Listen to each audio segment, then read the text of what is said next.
사랑하는 샘물 성도 여러분, 오늘 이 아침에도 여러분과 함께 말씀을 나누게 되어서 참 감사를 드립니다. 우리 다 같이 샘물의 기도를 하나님께 올려드리겠습니다.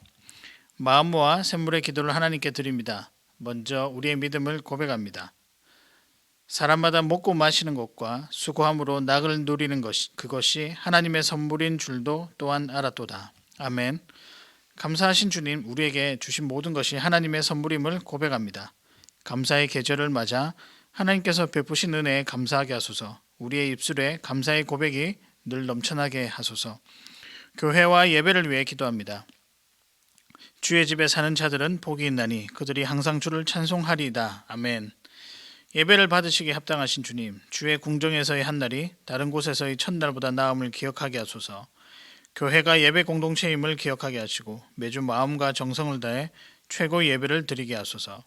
교회를 사랑하여 기도하는 직분자 되게 하시고 맡겨진 영혼을 귀히 여기는 목자 되게 하소서. 모든 성도의 헌신으로 세워지는 교회가 되게 하시고 날마다 영혼 구원의 역사가 일어나는 교회가 되게 하소서. 다음 세대와 청년들을 위해 기도합니다. 이는 여호와께서 요셉과 함께 하심이라. 여호와께서 그를 범사에 형통하게 하셨더라. 아멘. 형통케 하시는 하나님, 우리를 인도하시는 것 이상으로 사랑하는 우리 자녀들의 걸음을 형통하게 하소서. 입시를 앞둔 수험생들에게 지혜를 주시고 학업과 진로에 있어서 하나님의 인도하심을 받게 하소서. 청년들이 현실의 무게에 짓눌리지 않게 하시고 하나님의 주신 꿈을 품고 살게 하소서. 하나님의 함께 하심이 형통의 비결임을 깨닫고 늘 하나님과 동행하게 하소서. 환우들을 위해 기도합니다. 사랑하는 자여, 내 영혼이 잘됨 같이 내가 범사에 잘되고 강건하기를 내가 간구하노라. 아멘. 영육을 강건케 하시는 하나님, 육신과 정서적 어려움으로 고통받는 이들을 긍휼히 여기소서. 우리가 함께 기도할 때 치유와 회복의 기적이 일어나게 하소서. 어려움 중에도 하나님의 살아계심을 믿고 모든 일에 우리와 똑같이 시험을 받으신 그리스도를 바라보며 승리하게 하소서. 나라와 열방을 위해 기도합니다. 온 땅이 주께 경배하고 주를 노래하며 주의 이름을 노래하리다 할지어다. 온 땅의 주인이신 하나님, 코로나가 속히 종식되게 하시고 주님의 공의와 평화가 넘쳐나는 나라가 되게 하소서. 우리 사는 이 땅이 복음으로 새롭게 되는 역사를 주소서. 멀리 복음을 전하는 선교사들의 필요를 채워주시고 주의 복음이 땅끝까지 전파되어 온 땅이 주께 경배하고 주를 찬양하게 하소서. 오늘도 샘물 성도의 걸음에 동행하여 주시고 삶의 현장에서 그리스도의 향기를 드러내는 삶이 되게 하소서. 예수님의 이름으로 기도드리옵나이다. 아멘.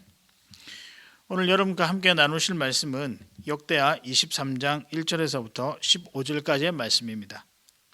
제7년에 여호야다가 용기를 내어 백부장곧 여로함의 아들 아사랴와 여호하난의 아들 이스마엘과 오벳의 아들 아사랴와 아다야의 아들 마아세야와 시그리의 아들 엘리사밧 등과 더불어 언약을 세우매 그들이 유다를 두루 다니며 유다 모든 고을에서 레위 사람들과 이스라엘 족장들을 모아 예루살렘에 이른지라. 온 회중이 하나님의 전에서 왕과 언약을 세우매 여호야다가 무리에게 이르되 여호와께서 다윗의 자손에게 대하여 말씀하신 대로 왕자가 즉위하여야 할지니 이제 너희는 이와 같이 행하라. 너희 제사장들과 레위 사람들 곧 안식일에 당번인 자들의 3분의 1은 문을 지키고 3분의 1은 왕궁에 있고 3분의 1은 기초문에 있고 백성들은 여호와의 전뜰에 있을지라. 제사장들과 수종드는 레위 사람들은 거룩한즉 여호와의 전에 들여오려니와 그 외의 사람들은 들어오지 못할 것이니 모든 백성은 여호와께 지켜야 할 바를 지킬지며 레위 사람들은 각각 손에 무기를 잡고 왕을 호위하며 다른 사람이 성전에 들어오거든 죽이고 왕이 출입할 때 경호할지니라 하니 레위 사람들과 모든 유다 사람들이 제사장 여호야다의 명령한 모든 것을 준행하여 각기 수하의 안식일에 당번인 자와 안식일에 비번인 자들을 거느리고 있었으니 이는 제사장 여호야다가 비번인 자들을 보내지 아니함이로다. 제사장 여호야다가 하나님의 전안에 있는 다윗 왕의 창과 큰 방패와 작은 방패를 백부장에게 주고 또 백성들에게 각각 손에 무기를 잡고 왕을 호위하되 성전 오른쪽에서부터 성전 왼쪽까지 제단과 성전 곁에 서게 하고 무리가 왕자를 인도에 내어 면류관을 씌우며 율법책을 주고 세워 왕으로 삼을세 여호야다와 그의 아들들이 그에게 기름을 붓고 이르기를 왕이여 만세수를 누리소서 하니라. 아달랴가 백성들이 뛰며 왕을 찬송하는 소리를 듣고 여호와의 전에 들어가서 백성에게 이르되 봄에 왕이 성전 문 기둥 곁에 섰고 지휘관들과 나팔수들이 왕의 곁에 모셔서 있으며 그 땅의 모든 백성들이 즐거워하여 나팔을 불며 노래하는 자들을 주악하며 찬송을 인도하는지라. 이에 아달랴가 그의 옷을 찢으며 외치되 반역이로다 반역이로다 하며 제사장 여호야다가 군대를 거느린 백부장들을 불러내어 이르되 반열 밖으로 몰아내라. 그를 따르는 자는 칼로 죽이라 하니 제사장의 이 말은 여호와의 전에서는 그를 죽이지 말라 함이라. 이에 무리가 그에게 길을 열어주고 그가 왕궁 말문 어귀에 이를 때 거기서 죽였더라. 아멘. 오늘 본문의 상황을 한마디로 정리를 하면 회복이라고 할 수 있습니다. 물론 13절에는 반역이라는 표현을 이제 사용을 했는데 말씀을 기록한 저자의 입장에서 보면 이것은 반역이 아니고 원래 상태로 돌아오는 것, 회복이라고 이야기할 수 있습니다. 이 회복의 세 명의 주인공이라고 할 수 있고 한 부류라고도 할 수 있는데요. 이 세 부류가 등장합니다. 한 명은 왕으로 추대된 요아스였으며 나머지 한 명은 이 회복, 이 엄청난 거사를 준비한 제사장 여호야다입니다. 그리고 마지막으로 한 부류가 있는데 여호야다의 계획에 순종하며 동참했던 백성들이라고 할 수 있습니다. 그래서 이 세 부류가 함께 모여서 회복의 역사를 써나갔다라고 하는 것이 오늘 여러분과 저와 읽은 1절에서부터 15절까지의 내용을 한마디로 요약한 것입니다. 조금 더 설명하면요. 남유다의 아하시아 왕이 죽었습니다. 그리고 그의 어머니인 아합의 딸 아달랴가 왕권을 이어받아서 6년 정도 남유다를 다스렸습니다. 그런데 그 통치하에 참 안 좋은 일들이 많았습니다. 바알 우상을 섬기는 일들이 만연했고요. 또 백성들은 또 핍박과 고난의 세월, 많은 전쟁과 또 지도자들이 자기 배만 불리는 그런 상황에 있어서 고난의 세월을 참 보내고 있었다라고 하는 그 사실을 우리가 깨달을 수 있습니다. 이에 여호와의 성전에 숨어 있던 어린 요아스 왕, 아까 말씀드린 대로 아하시아 왕이 죽자마자 이 아달랴 어머니 자기에게 볼 때는 요아스에게 볼 때는 할머니인 이 아달랴가 이 유다민족 왕과 관련된 유다민족을 모두 다 죽였습니다. 그러나 그때 어떠한 사람이 이 요아스를 살려서 성전에 숨기게 됩니다. 그리고 신실한 제사장 여호야다가 이 요아스를 어느 순간에 나이가 든 후에 용기를 내어 왕으로 삼고 다시 하나님을 섬기는 온전한 나라로 회복을 시킨 것. 이것이 오늘 본문의 전체 내용입니다. 오늘 본문을 통해서 우리 주님께서 주시는 메시지가 하나 있는데요. 그것은 준비입니다. 특히 3명을 준비시키시고 하나님의 뜻을 이루신 것을 우리가 볼 수 있었습니다. 그래서 우리가 이 시간에는 하나님은 어떤 자를 준비시키는가라는 질문을 던져보면서 말씀을 나누도록 하겠습니다. 자, 하나님은 어떤 자를 준비시킬까요? 첫째, 하나님을 아는 자를 준비시킵니다. 어떤 사람을 준비시키느냐? 하나님을 아는 자라는 것입니다. 하나님을 아는 자는 하나님을 오직 섬기는, 아니 하나님만을 섬기는 자를 우리가 하나님을 아는 자라고 할 수 있습니다. 다른 신들을 알고 의지하고 또 다른 것들을 마음 주고 의지하는 것이 아니라 오직 하나님을 의지하는 자, 하나님을 아는 자를 우리 하나님께서는 준비를 시키십니다. 그 사람이 누구겠습니까? 첫 번째 등장한 주인공 요아스입니다. 요아스에 대해서는 오늘 본문에 왕으로 등극했다. 요 구절밖에는 설명한 것이 더 이상 없습니다. 그러나 22장 말미에 보면 할머니의 위협으로부터 도망하여 성전에서 쭉 자랐다라는 기록이 있습니다.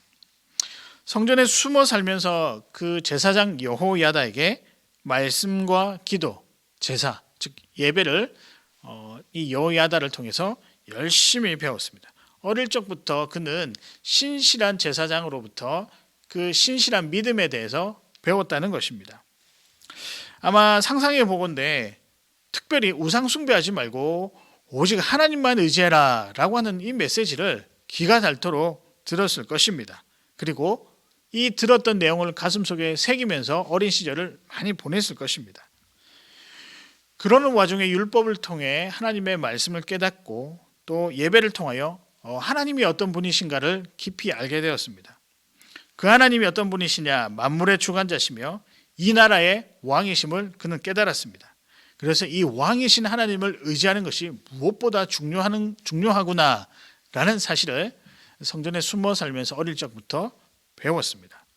근데 하나님은 이런 여호와스를 준비시키시고 왕으로 세우십니다. 누구를 준비시키냐고 물어보신다면 즉 하나님을 아는 자, 오직 하나님을 의지하는 자를 하나님께서는 세우시고 준비시킨다는 것입니다. 우리 삶에도 하나님이 어떤 분인지를 또 아는 자, 알고자 하는 자, 그래서 하나님을 알아가면 알아갈수록 하나님을 귀히 섬기는 자, 오직 하나님밖에 없습니다라고 고백할 줄 아는 자를 하나님께서는 하나님 나라의 일에 준비시키시고 그를 사용하십니다. 이 준비된 자 요아스를 통하여 다윗에게 약속하셨던 하나님 나라가 유지되는 것을 우리는 볼 수 있습니다. 우리도 오직 하나님만을 의지한다라는 고백, 그래서 하나님을 많이 알아가는 이런 준비를 할 때 하나님은 그런 자들을 사용하신다는 것입니다. 하나님은 하나님을 아는 자를 준비시키십니다. 두 번째입니다. 하나님은 어떤 자를 또한 준비시키실까요?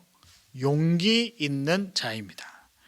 하나님이 준비시키는 자는 용기 있는 자입니다. 다른 말로 우리가 담대한 자라고 할 수 있는데요.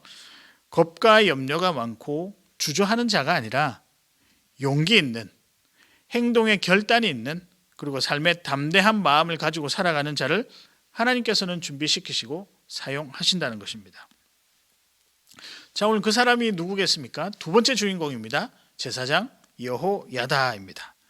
1절에 보면 제7년에 여호야다가 용기를 내어 백부장에게 라는 이런 표현이 나옵니다. 그가 낸 용기는 무엇일까요? 그가 낸 용기는 그 당시 다스리고 있던 아달랴가 아니라 다윗의 적통인 요아스를 왕으로 삼는 그런 계획에 용기를 낸 것입니다. 그러려면 사실 아달랴 입장에서는 반역이지만 여호야다가 깊이 묵상하면서 이것을 용기가 낸 이유는 무엇이냐고 하면 그것이 하나님의 계획이었고 하나님께서 원하셨다라는 것을 깨달았기 때문입니다. 그러나 이 일은 매우 위험한 일이었습니다. 아달랴가 살아있었고 실권을 쥐고 있었기 때문에 자칫 잘못했다가는 자기와 관련된 모든 사람들이 죽을 수 있는 위험에 있었습니다. 그러나 제사장 여호야다가 하나님 나라의 회복을 생각하면서 결단하기로 했고 용기를 내어 백부장들을 모으고 또 유다 지역을 두루 다니면서 함께 동참할 수 있는 백성들을 모았습니다. 이런 용기 하나로 하나님 나라의 일을 할 수 있었던 것입니다. 하나님은 용기 있는 자를 준비시킵니다. 용기는 다른 말로 담대함이라고도 할 수 있는데요. 이 담대함은 스스로 만들어지는 것이 아니라 오직 주님께로부터 온 것이라고 말씀드릴 수 있습니다. 여호야다는 신분상으로 제사장이었습니다. 그래서 그의 삶은 기도하는 삶이었고 예배하는 삶이었고 하나님과 깊은 교제하는 삶이었습니다. 이런 교제를 통해서 그 마음 가운데 하나님께서 주신 담대함이 있었을 것이고 이 담대함으로 강하게 요아스를 왕으로 세우는 이 역사를 일으켜 세운 것입니다. 이 용기 있는 자를 하나님께서 준비시키고 하나님은 그들을 사용하십니다. 또 용기를 이야기할 때 덧붙이고 싶은 것이 하나가 있는데요. 확신입니다. 어떤 확신인가라고 하면 믿음으로 승리한다라는 이 확신입니다. 아무리 용기가 많아도 확신이 없으면 용기를 가졌다가 시작을 했지만 중간에 주저앉을 수 있을 것 같습니다. 그러나 우리 앞에 놓여진 모든 이 문제를 믿음으로 해결하고 또 믿음으로 승리한다라는 확신이 있을 때는 우리가 가진 이 용기, 담대함이 진짜 하나님 나라의 영광을 위해서 사용되어질 수 있다는 것을 우리는 기억해야 합니다. 여러분, 마음에 믿음이 있는 자는 항상 승리한다. 이 믿음으로 승리한다는 사실을 확신하는 것, 이것이 어쩌면 진짜 용기가 아닌가라고 생각을 해봅니다. 이런 믿음을 가지시는 우리 사랑하는 샘물 성도 여러분 되었으면 좋겠습니다. 그래서 우리 사랑하는 샘물 성도를 누구냐라고 물으시면 우리는 용기 있는 자입니다.